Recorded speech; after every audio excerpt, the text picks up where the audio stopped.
This week on Q&A, college students from all over the country talk about their experiences visiting Washington, D.C. Our guests are part of the Washington Center, which sponsors the students. The program allows the students to meet members of Congress and hear from administration officials and journalists.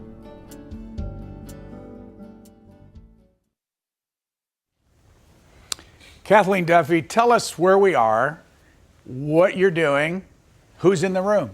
Okay, we are in the Washington Center, and we are attending the seminar. How many people are here altogether? There's about 130. And how long have you been in town, and what have you been doing? We're going to be here for a total of 2 weeks, and we are just here to listen from people like you and everyone with experience here in D.C. Tell me something you've heard or someone you've talked to in the last couple of days that's made an impact on you. Honestly, every time it's always pretty impressionable whenever anyone speaks to us. We had people like PJ Crowley and Mike Kalb, and they talked about the difference between the media in the 70s and the media today and how much it's changed and has been influenced by the public, so that was always very interesting to hear about. And you're from the University of San Diego. Where's your hometown? Yep, Manhasset, New York. Why did you go from the east to the west to go to school? I really wanted to change. I thought that going to the West Coast would really broaden my horizons and give me a good idea about everything else that's out there. I want to thank you for opening this up. I want the rest of you to feel free to go to the microphone. I'm going to go to Melissa over here, who I fortunately met earlier this year in your high school. Tell us the high school and now the college. Yes, well, I attended John A. Ferguson Senior High School, and now I'm at the Honors College of Miami-Dade College. So I'm still in the same city, hoping to maybe one day move to a bigger city like D.C. So what have you learned during this last couple weeks? Well, so far we've been here we got here on Sunday, so we'll be here for a week, and we've had a lot of interactions with different journalists, more specifically, and a specific congressman that have gone to speak to us. And it is really interesting to see how the media relies on the politicians and the politics relies on the media. So it's kind of a nice, interesting chain. Have you changed your mind about anything since you've been here? Well, I've opened up my horizons more to political journalism, and I've noticed how many facts you need to know and how many more things I need to be aware of. So I'm going to be hitting the books pretty soon. Yes, ma'am. What's your name? Hi, Sarah Greethurst from University of St. Thomas, Minnesota. Minnesota? Yep. Where are you from? I am from Stillwater, Minnesota. I didn't move too far away. I'm a big family person, but it's still good enough. So why are you here? I'm here because eventually I want to end up as a career here, and being here has made me driven to come here even more. I actually am considering even transferring to a college over here, or in general. So why? What's driving you? This city has so many opportunities. You can get internships everywhere. There's so many museums that you can go and learn, and it's free, and it's even this program has taught me that you can be walking around and find somebody that can give you insight into their life. I didn't mean to interrupt you. What have you learned? Who's impressed you? Who's made an impact on you? Juan Williams yesterday was one of the most inspirational speakers. He had a lot to say that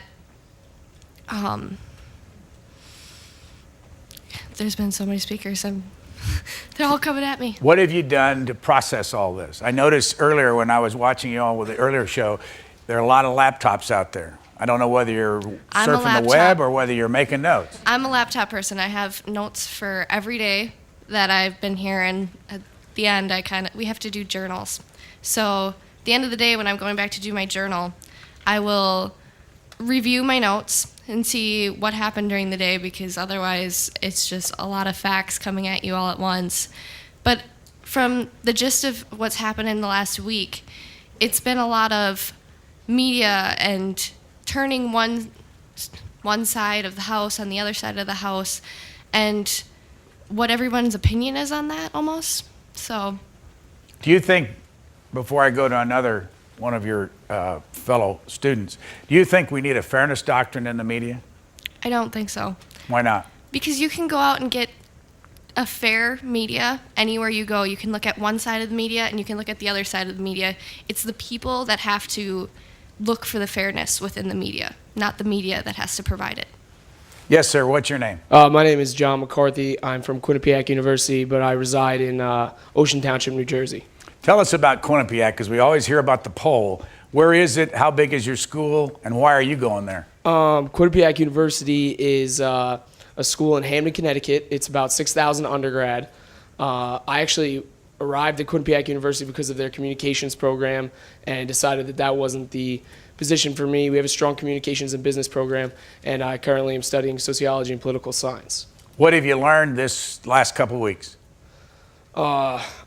So much. We learned a lot about networking and things like that. We made trips to Capitol Hill where you see people are extremely receptive to you, which is a very amazing thing. You would think that they wouldn't want to have anything to do with a random college student walking into their office, but congressmen and senators, their offices are very receptive to you.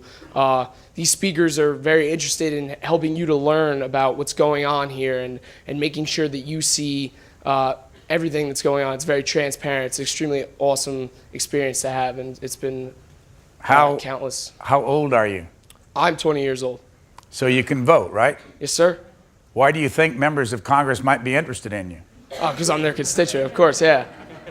But even I met with congressmen who I was not one of their constituents. They were well aware of that, and their offices were still extremely receptive. Let me ask you the same question I asked earlier about the fairness doctrine. Do you think we need one?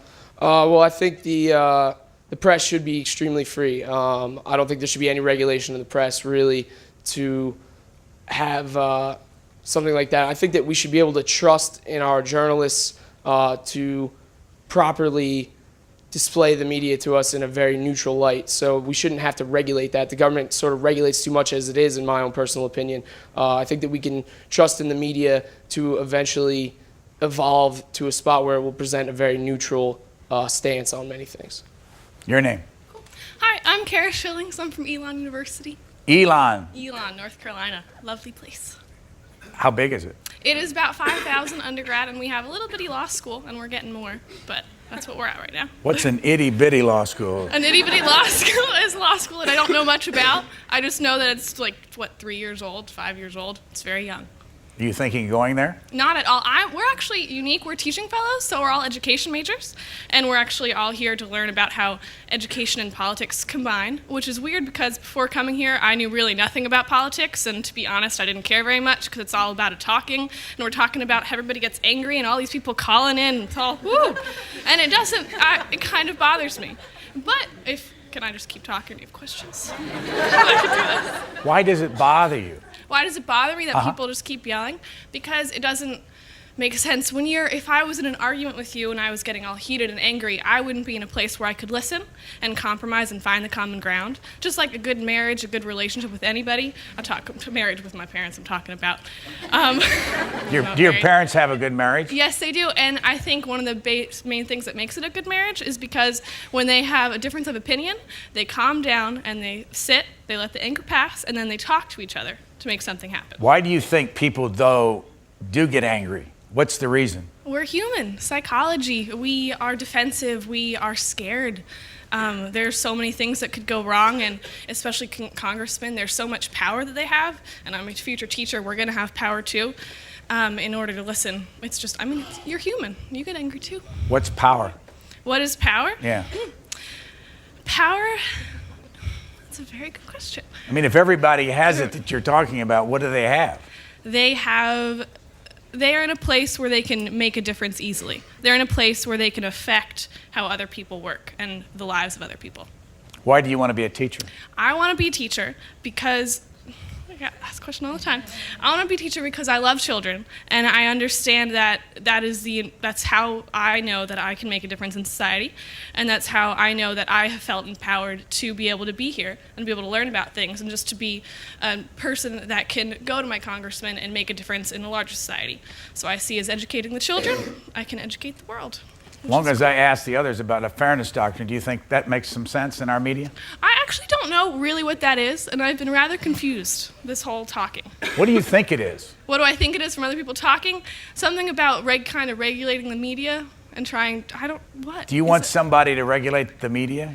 Would you feel good if all of a sudden you knew there was an organization in Washington that would decide what's fair and not fair? Not what's fair and not. I would like someone to be able to edit the media so we have validity in the media. Who do you want to do that?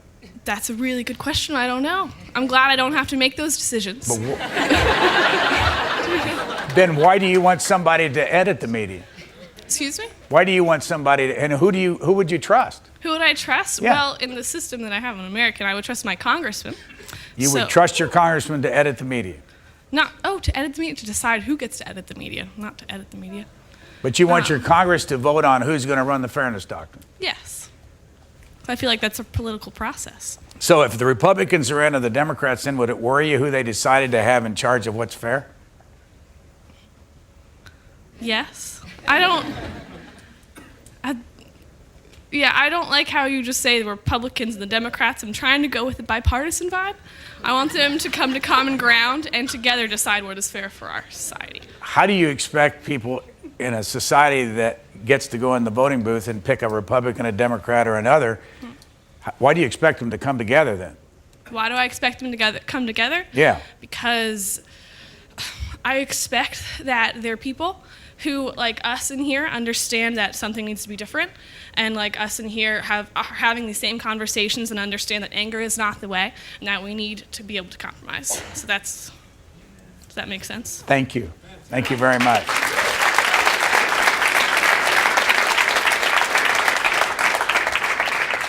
Yes, sir. I'm Alex Dentro. I'm from Juniata College.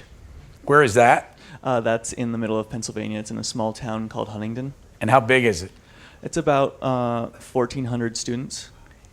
Why did you decide to spend 2 weeks in Washington here at the Washington Center? It seemed interesting. Plus, my professor sold me on it. It seemed like a great experience to spend 2 weeks in Washington, D.C. I've been to D.C. multiple times, but it's always been either with my parents or a relative. And, being in college, this is kind of the first time on my own exploring an urban center and in the nation's capital. It just seemed like a great opportunity to learn about how our government works. What'd you learn? Oh, wow. There's a lot. I mean, we've had a multitude of great speakers. And you got a favorite? Probably Chuck Rosenberg, former U.S. attorney. I'm very interested in law, and so that's part of why. When you see a speaker, and I know you've seen a ton of them the last couple of weeks, what is it that impresses you? And what doesn't impress you? Probably just being well-spoken and giving clear answers and not being too partisan or too extreme or trying to turn a question to use them for his or her own means.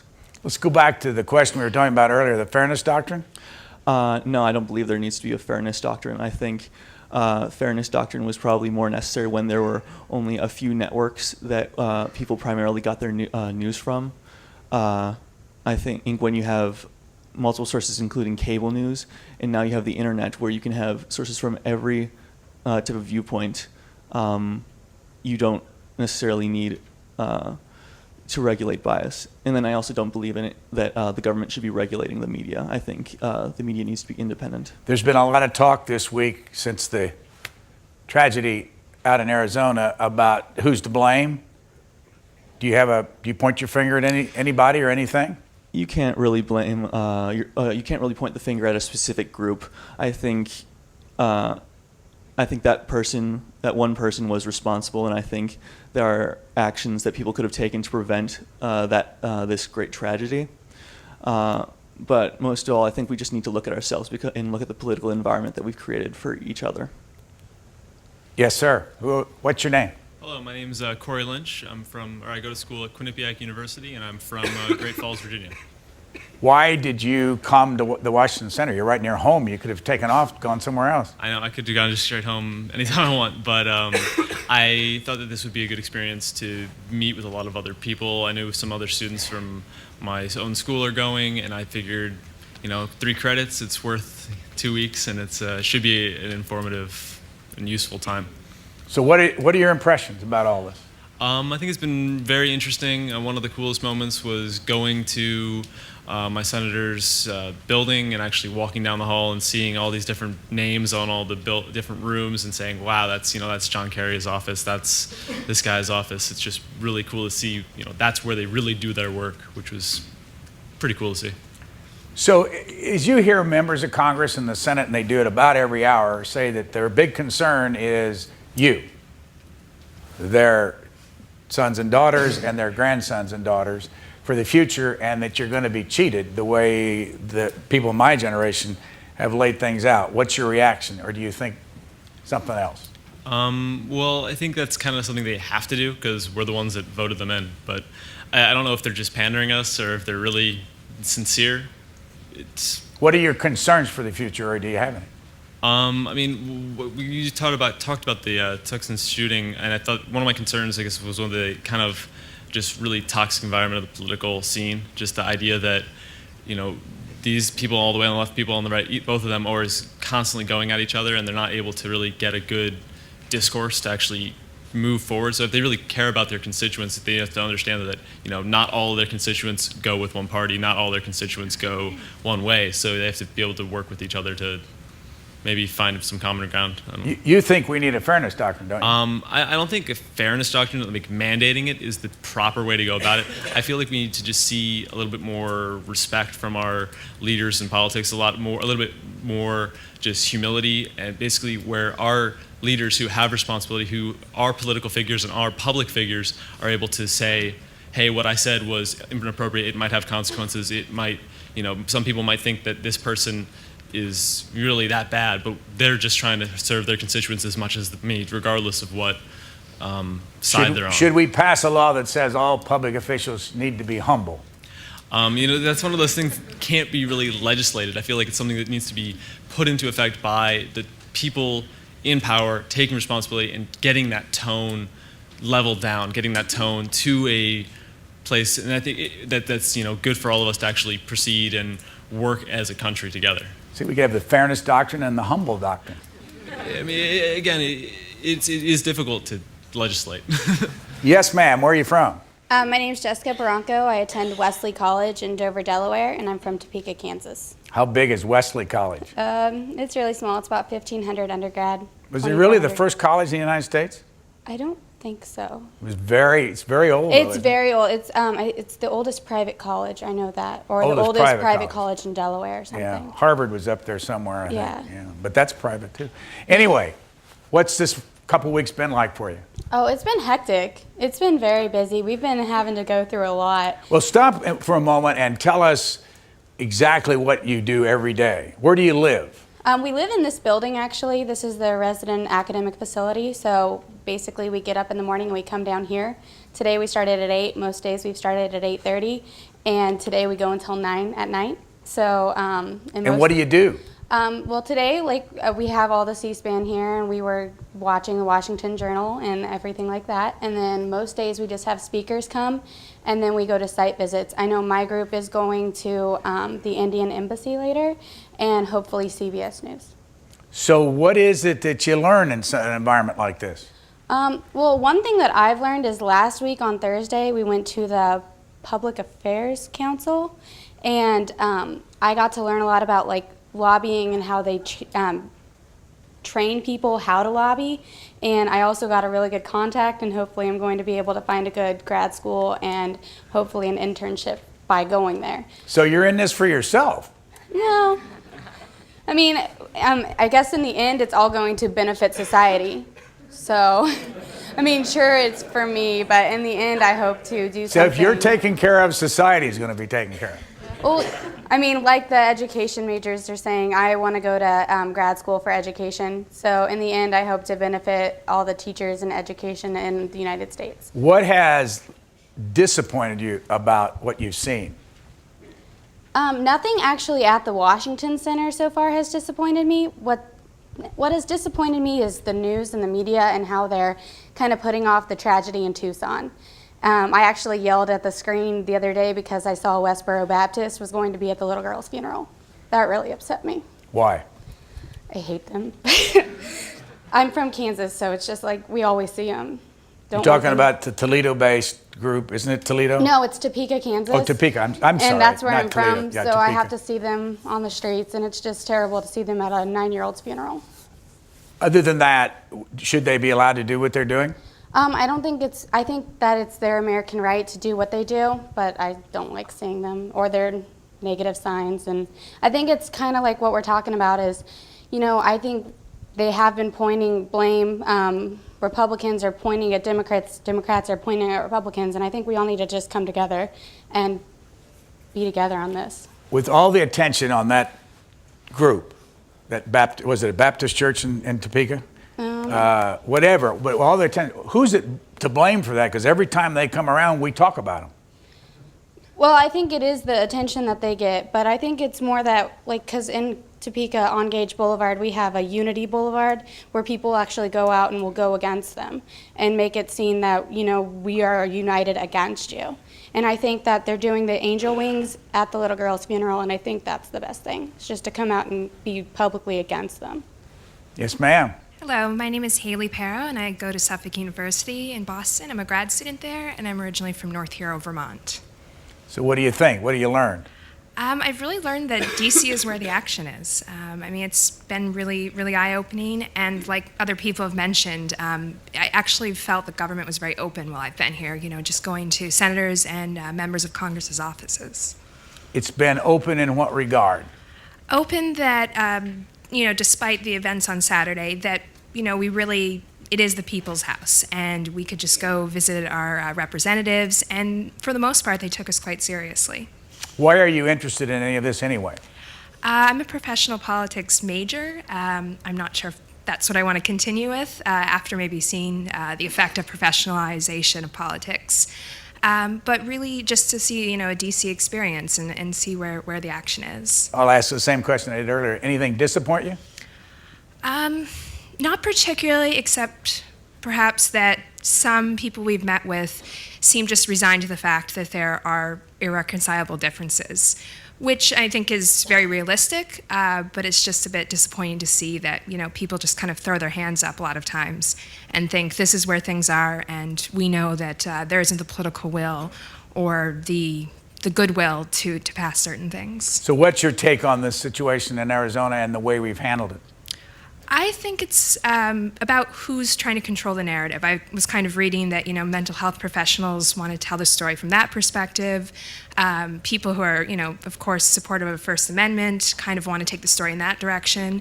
And then, of course, people who want it to be kind of a reflection about the tone in Washington also want control of the narrative. I would say that tone is important, and ideally we'd like a civil tone, and this kind of brings those concerns to a head, but at the same time, I think that we can't necessarily attribute it to anything in particular, and that ultimately free speech is where we should be headed. Why do we need a civil tone? Because we do have fundamental differences, and in our small group discussions, a lot of times the debates were quite heated, but at the same time, we were able to discuss them because we're able to keep that civil tone. So do we need a fairness doctrine? No, I think that instead we can have a hybrid media system. What I do think, though, is that the labels of what's news and what's commentary need to be much, much clearer. I don't have any problem with, a plethora of opinions being out there, but I think they should be labeled as opinions, as commentary. Do you ever have a problem recognizing opinion versus straight news?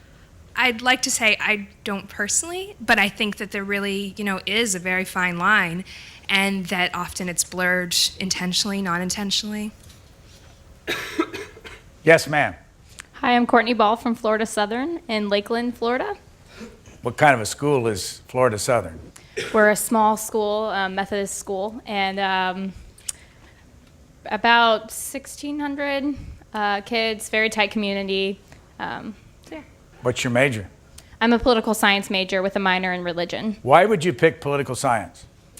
I picked political science because in high school I was just really inspired by programs that I was involved in. I started out in youth and government, and I worked my way up and just found a passion for that, and found just the knowledge that even young people, and I do have a passion for young people as well, teaching them that we can make a difference and that it is possible for us, even from maybe not a powerful or very wealthy background, to make our way up into the political field. I want to just stay where you are. I want to ask the question. I want to, Garrett, get a wide shot of this room, but because I want to ask this group, you triggered something that I would be interested in finding out, and that is, you said you were interested in government in school and being involved in government programs.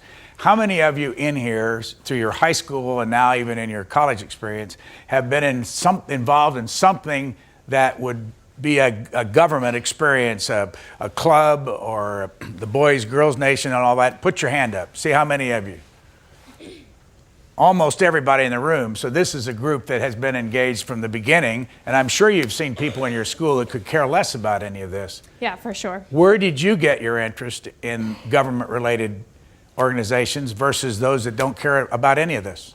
Well, I'd have to start out with like my best friend Hillary. She just got me involved and said, "Hey, look, like it is really important." And from the teachers and faculty at my high school in Clearwater High. So just through the mercy and through the knowledge of others, I feel that has helped me to. So a teacher ought to feel pretty good when they hear you say that it was a teacher that helped get me involved. Yes, Mrs. Smith. Yes. How many else in the room would point to a teacher that got you involved and got you interested in all this? Yes, sir. Tell us your story. Sure. My name is Matt Diamond. I'm from Cumberland, Rhode Island, and I'm a student at Clark University in Worcester, Massachusetts. Why are you here? I applied for a fellowship to come here, and I was interested to see how Washington has changed, how the institutions had changed because of people that were elected, and where is their continuity versus where is there some dynamics. What have you learned? Oh, I've learned it is quite a different place, and I think that the media has changed things, but it also gave me a chance to reflect on events that are really formative into where the American political conscience is now.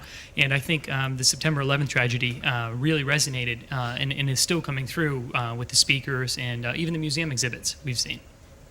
What have you seen that made the biggest impression on you? I think there was two pieces in particular. The first was a presentation by Professor Christine Husky from University of Texas Law School, and she talked at length about the habeas corpus process for detainees at Guantanamo, and it really showed that these are people that are not liked by the American population. They're not typical criminals. They're not typical people in any sense of that. But yet they're still given, in most cases, the right to a habeas corpus, and it shows a commitment to civil institutions and the rule of law. And I thought that was important. And I think that that same tradition was carried through with the speaker Chuck Rosenberg, who showed us really what was the closing argument for the case against Moussaoui. So have you been to Washington before? Yes, I have. Many times? Yes. So you're involved in all this, and you going to run for Congress? Oh, no, absolutely not. Why not? I remember coming to Congress, as a kid at different points. My grandfather was a labor lobbyist, and I've seen the place change quite a bit, and I think that the districts change as well. And some of it is systemic. The idea of using the filibuster for a motion to adjourn to use the bathroom. It really changes civil discourse, and I think the same thing happens in districts where gerrymandering is so extreme that there's very few districts that are even competitive anywhere in the country. You've undoubtedly heard it on television and read it in the newspapers and on the blogs and everything, that people are saying that people your age are in trouble based on what my generation and others have done to this country with the expenditure of money. Are you worried? Absolutely, and I think even beyond the expenditure of money is environmental degradation. One of the key things is that petroleum is a finite resource. So, it really leaves what's that next chapter. And I think as of now, that chapter is really blank. And that may be one of the forces in addition to mounting debt. The economy is pegged to economic growth and not really sustainability. And that becomes a difficult challenge. Let me ask you, I'm not going to ask you whether you're a Democrat or Republican. I'm going to ask you how many in this room consider themselves completely independent of any political party. 1, 2, 3, 4, 5, 6, 7, 8, 9, 10. A whole bunch of you back here. We ought to find out why. But next, I'm going to go to this lady here. Where are you from? I'm Yerlinda Seydiu. I'm from Kosovo. I live in Boston, and I go to Suffolk University. Why did you come to the United States from Kosovo? I came because I had to. I was enforced from Serbs, and I came here as a refugee and an immigrant who was seeking freedom. And what status do you have in the United States? Are you a green card holder? I'm a U.S. citizen now. A U.S. citizen? What year did you come? I came during 1999. So you've been here almost 12 years.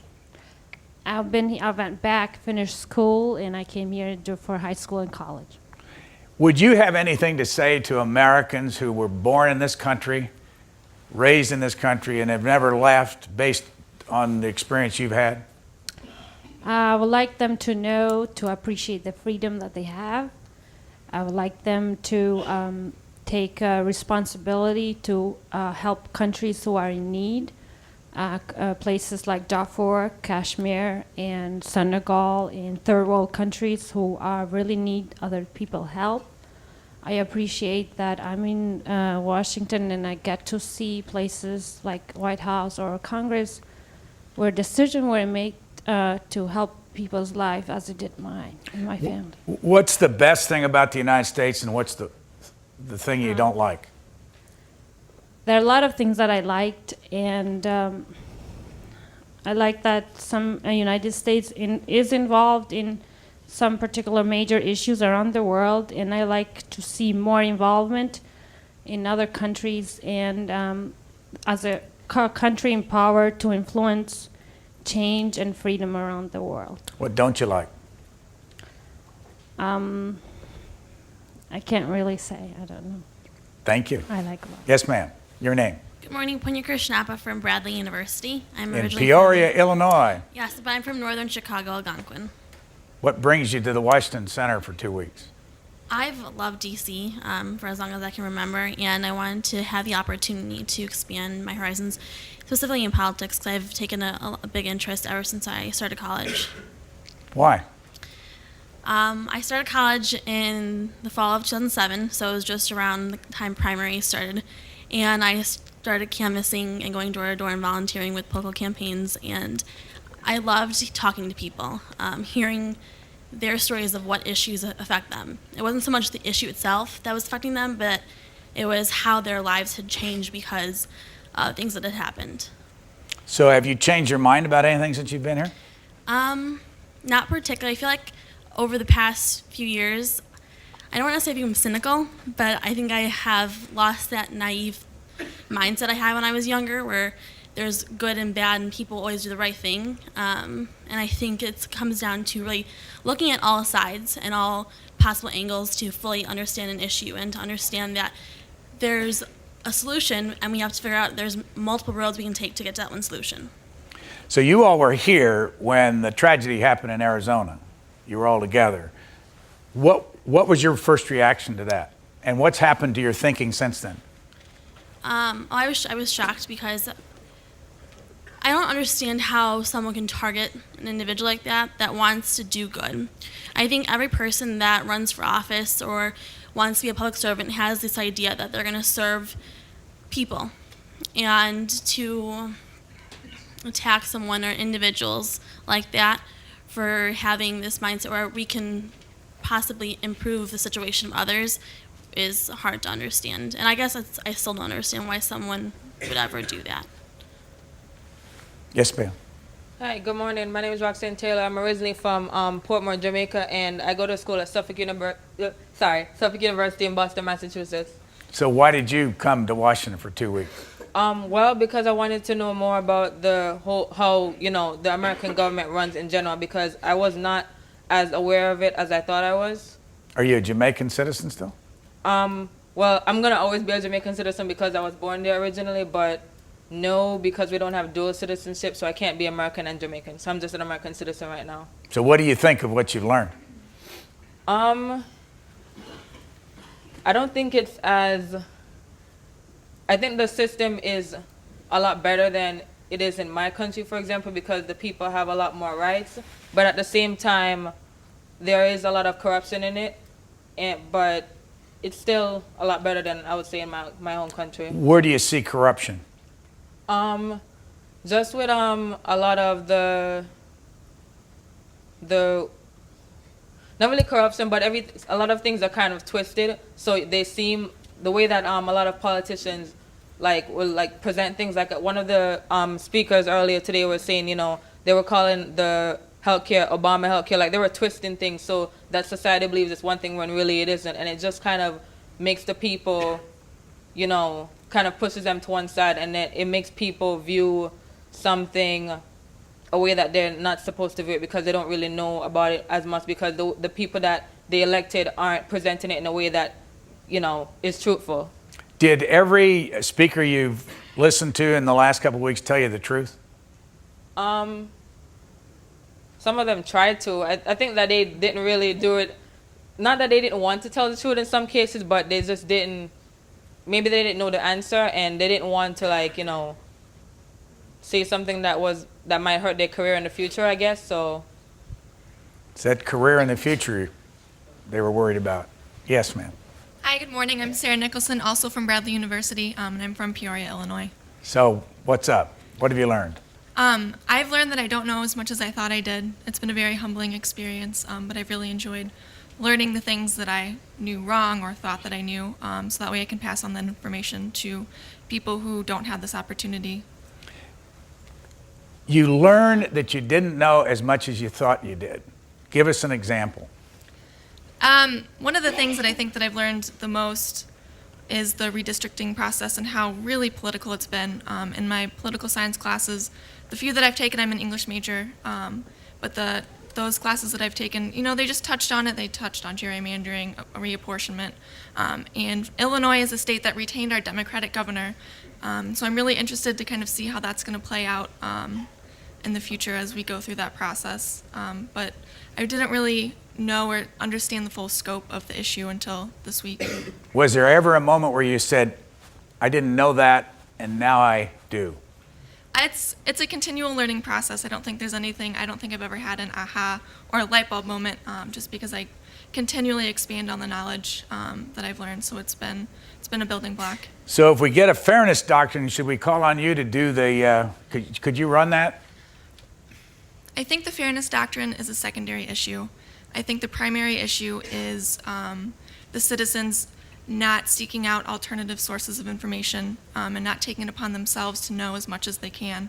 As an English major, I'm taught to navigate alternative points of view, so I can't take everything at face value. So one of the things I've been attempting to do is tell my friends, if you watch one side, you have to watch the other in order to find the full truth. So again, the fairness doctrine, it's a secondary issue. It's not the primary issue at hand. Yes, sir. Good morning, sir. My name is George Hurley from the University of San Diego. I'm a political science major, originally from Hayward, California. So you've been listening to a lot of your colleagues here. Heard anything you want to comment on? I just say that a theme that we've been experiencing at least the last few days is fair and open debate, a vigorous debate. And I'm definitely a proponent of that in the United States. I think that I was the one that asked about the fairness doctrine earlier to Congressman Pence, and I don't think it's something we need to have. I think that much as some of the other students here have said this morning, that we should be able to self-regulate. We have the new media, as Bob Schieffer pointed out to us on Monday, that the old media versus the new media complex, that bloggers, all these other media outlets that have not been available to us prior to, that we can search out and really come up with our own opinion and search out the facts and what's pertinent to us and how it pertains, rather than somebody feeding us, this is what you need to know because we think so. Why do you think so many people, and all my life it's happened, want to point the finger at the other side and say they need to cool their jets? I think that somebody brought it up earlier that it's about power.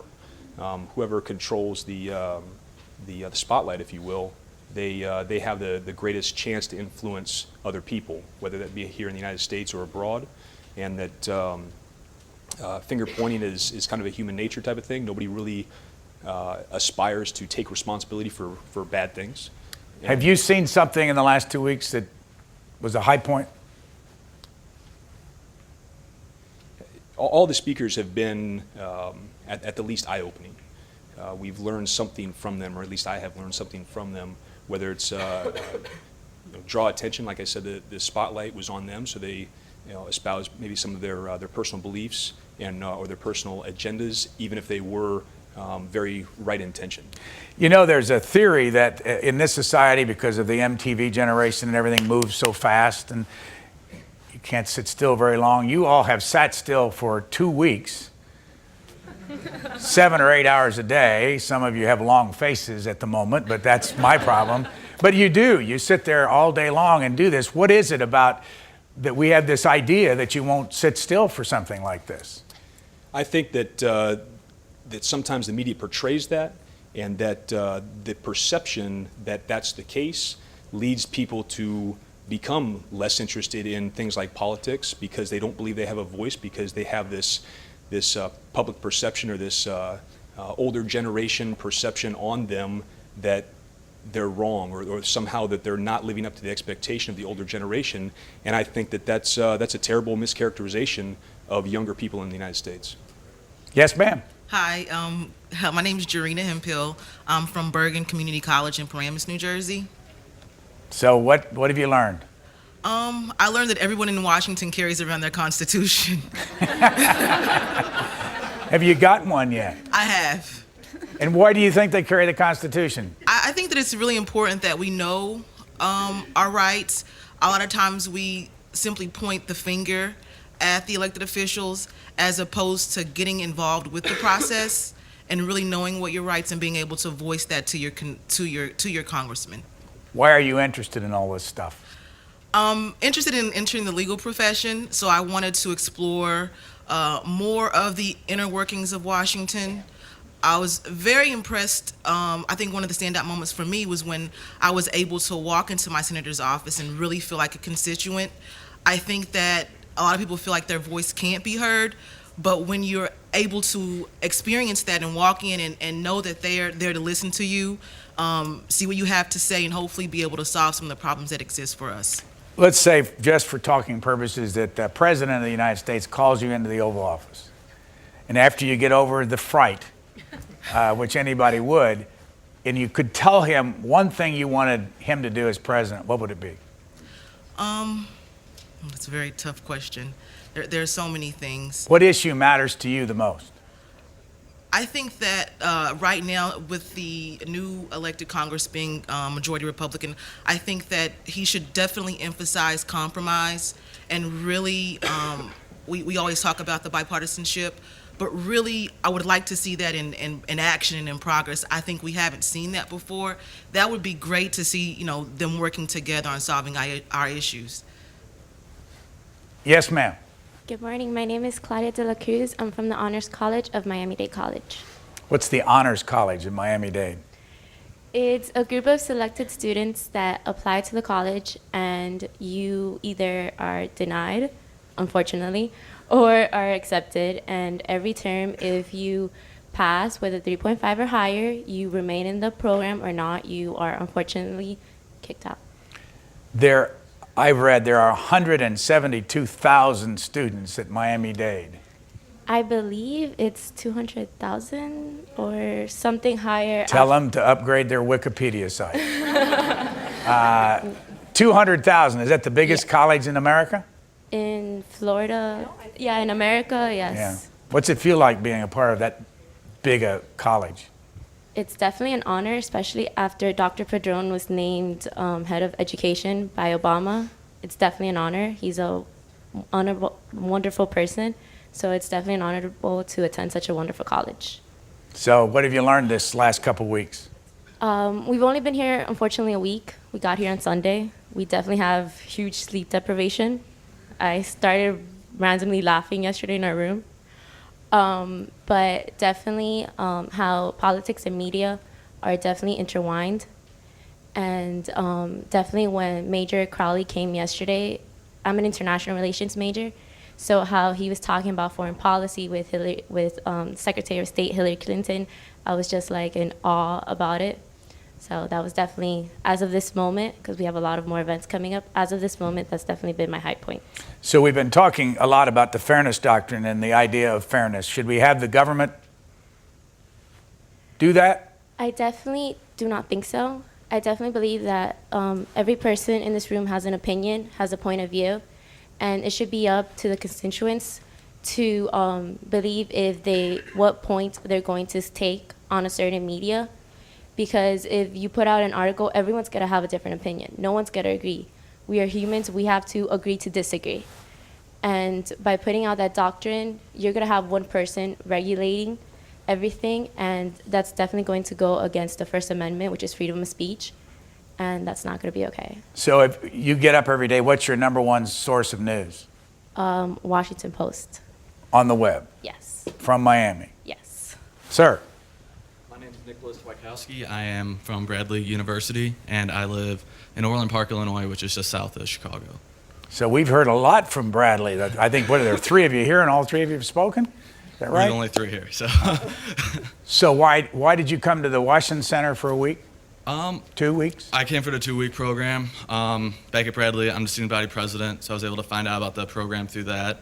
And I've always had an interest in politics, and that even though it's not directly related to my major, I'm an entrepreneurship major, but it's always fascinated me that elected officials have the power to help, everyone in the country. How did you get elected student body president?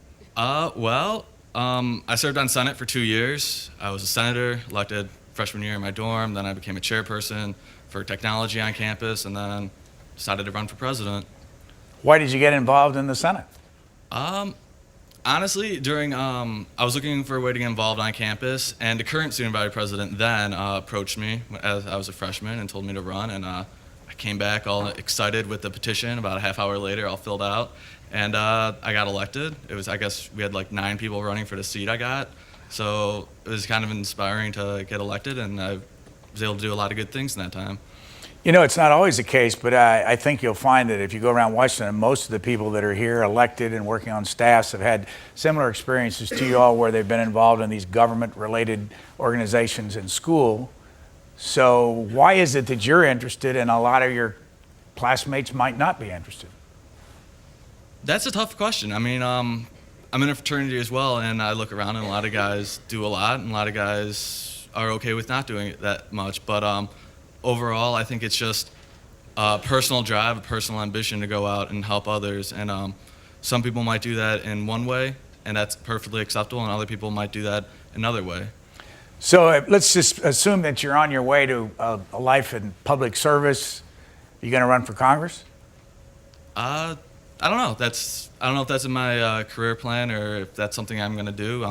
Do you think you can do, after seeing what people here do all the time, can you do that? I think it'd be rough having to deal with the criticism that a lot of them go through, especially with the politics that come into play now, where if you vote one way, you're demonized. If you vote another way, it's not a very, I would say, nice environment to be in, but it's a price that they pay to represent and help, every citizen of the United States. So, thank you, Mr. President. Hello, my name is Sonia Grabowski. I'm originally from Middletown, Connecticut, but I go to school in Worcester, Massachusetts at Clark University. What's Clark University like? Clark University is pretty much as liberal as you can get sometimes. It's about 2,000 students. It's a liberal arts school, but it is very diverse in its political views as well. Does that make you a liberal? No. I'm one of the few that could probably say they're a moderate, but it's really interesting coming from a more conservative family to moving to such a liberal environment. What's the difference between being a liberal and being a moderate? I kind of believe in that everyone has to consider taking both sides, specifically in issues that we've been talking about recently in the media. I really think it's the responsibility of the consumer to be able to decipher both sides of the story and really make their own personal opinion and not categorize themselves too much. What would you guess you would be doing in 10 years? Hopefully practicing law or running for local office. Why?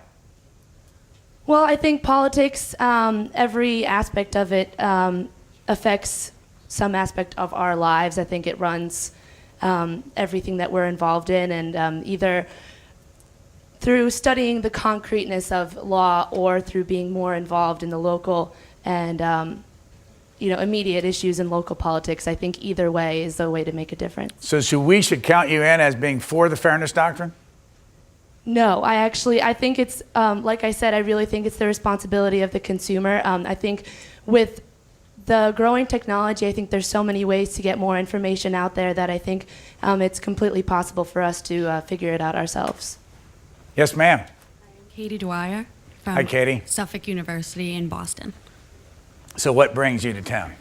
Well, I'm a criminal justice major. I definitely want to go to law school, and eventually I want to do criminal law, but I just wanted to broaden my horizons here because I'm not really, I know a lot of people here are really into politics and things like that, and I'm starting to get into politics, but I wasn't before I came here. When you say politics, what's that mean to you? Just what we've been doing, like, I'm an independent, so I like to hear both sides of, Republicans and Democrats, and I just wanted to hear different views from people because I don't really have a firm grip on either side. So during this last couple of weeks, which side made more sense to you? You know what? I honestly couldn't tell you. I think I'm going to stay registered as independent. But I don't know. I mean, in the class discussions that we have, I know both sides, at least in my class, are really passionate on where they stand, and it's interesting, to be able to hear both sides. But as far as, I agree with, a lot of conservative ideas, but I agree with a lot of the liberal ideas that have been said, so I don't. Who's impressed you the most since you've been in town? Probably Christine Husky. She's defending a detainee at Guantanamo Bay, and it was really interesting to hear, her take on the criticism that she's been getting for that, not only as a lawyer but as a woman. It was really inspiring to hear that. So maybe I can get you to take a position on the Fairness Doctrine. Good idea that we have somebody in government to tell us what's the balance? No, I would definitely not go with the Fairness Doctrine. I believe that the media, the way that it is now, is clearly there's bias on all network news and things like that. But I feel as if if we tell them what to say or what to do, it's going to bring more bias to the network. So I think that the way it's going is great, but I also think that there needs to be a distinction between what is news and what is opinion. What's your first choice every day for your news source? What's the first thing that comes? Do you turn the computer on first? Do you listen to the radio? You watch television? The internet. And what's the first site you go to? Well, my computer's locked at AOL, so I guess I get my news from AOL. AOL does have news. Thank you. Sir. Chase Fife from University of San Diego. What have you learned? Lots of things. Tell us something. Just one. The way that the media is able to spur on partisanship, especially within the political sphere, I find it very interesting. And spur it on. Yeah, definitely. I think the fact that typecasting has become so prevalent in our society right now has spurred on the partisanship within, obviously, Congress and its relationship with the executive. I think the fact that people nowadays often go for the most either right or, I wouldn't say most left, but Democrat or Republican people speaking to them in rather radical ways and failing to engage in other forms of information or other opinions has led to obviously an increase in partisanship and a failure to actually understand both sides, and that kind of facilitates what I believe is closed-mindedness. We're running out of time, and I want to get some more of you in here. Mike Smith, I want to have you come up just for a minute. Tell us about your... Hi, my name is Monique Madden. I'm a print journalism major at Miami-Dade Honors College. Yes. And what have you learned? I've learned a lot. It was quite refreshing to hear Mr. Kalb plead for the essence of classic journalism to return into our time, and to actually, plead for reporters to actually be accurate with their news and with their sources and with the actual true journalism that we should have. Thanks. I'm going to ask the rest of you standing, only those standing, come up to the microphone, all three of you, and I want you to just tell me where you're from, and I'll ask you one quick question so you can all get involved and what school you go to. My name is Eric Flores. I'm a political science major at Miami-Dade Honors College from Miami, Florida. What have you learned? I've actually learned something more about the city, which is what I want to talk about. The thing that I found most interesting about Washington is you have so many beautiful things, so many beautiful monuments, and then you look just that way up here, and you see how the streets are, how the people are living, and how the housing is, and I think that's what I found most interesting about D.C. in general. Are you surprised? Yeah, I was very surprised. I didn't expect it to be like that. Yes, sir. What school do you go to? My name is Harry Rodriguez. I'm from, I go to Miami-Dade College, the Honors College, and pretty much I have learned a lot this week, meaning that I have learned from the different perspectives from the speakers that we have been having, and it has been great in the sense that you can notice what's the relation between politics and the media and how they rely on each other. Have you changed your mind on anything? Yeah, for a few moments, I have realized that sometimes you need to go over some aspect and some fields that may not relate to your major. Thanks. Yes, ma'am. Our last student speaker. Your name? Hi, my name is Nikki Daniels. I'm a teaching fellow from Elon University in North Carolina. And actually something that I would like to mention was that earlier this week we went to the American Association for Colleges of Teacher Education, and we learned a lot about new initiatives that I previously had not heard of. And really, as a future teacher and one who spent a lot of hours in surrounding schools at Elon University, I would really love to encourage and invite my senators, such as Richard Burr and Kay Hagan, to come and talk to the School of Education and kind of level with us, because these legislations and these bills that are going out are really important and are going to be affecting us as future teachers. Thank you very much. Thank you. Mike Smith is the president of this organization, not of you, but of the Washington Center. Just got a minute left, Mike. You're in your new building. What's going on? And if kids are watching this thing, or parents, how can they get involved in this program? Sure. Thanks a lot, Brian. First of all, I'm real impressed with all of your responses. You've been listening to people for the last 2 weeks, and it's a wonderful thing to see you on the spot with someone as prominent as Brian Lamb and as well known, and the way you responded was very, very exceptional.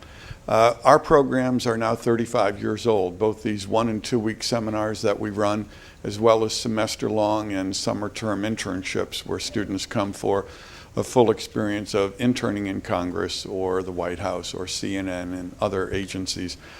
People can get involved, as these students are, by deciding that they'd like to be exposed to leadership. They'd like to learn about public policy and how it's formulated and sometimes implemented, sometimes not implemented, and to be advancing their own professional interests through workforce development, actually interning or coming and experiencing a seminar like this so that you can go back and make your own communities better places. Right here is the website, twc.edu. I'm sure there's a lot of information on there that they can get to. 25 of you participated. That's all this was all about, just letting you have a chance to tell us what you're thinking. Give yourself a big hand and thank you all.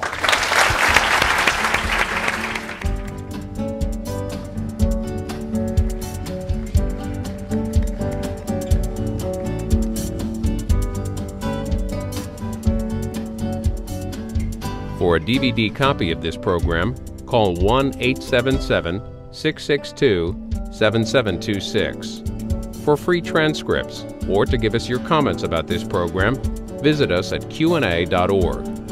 Q&A programs are also available as C-SPAN podcasts.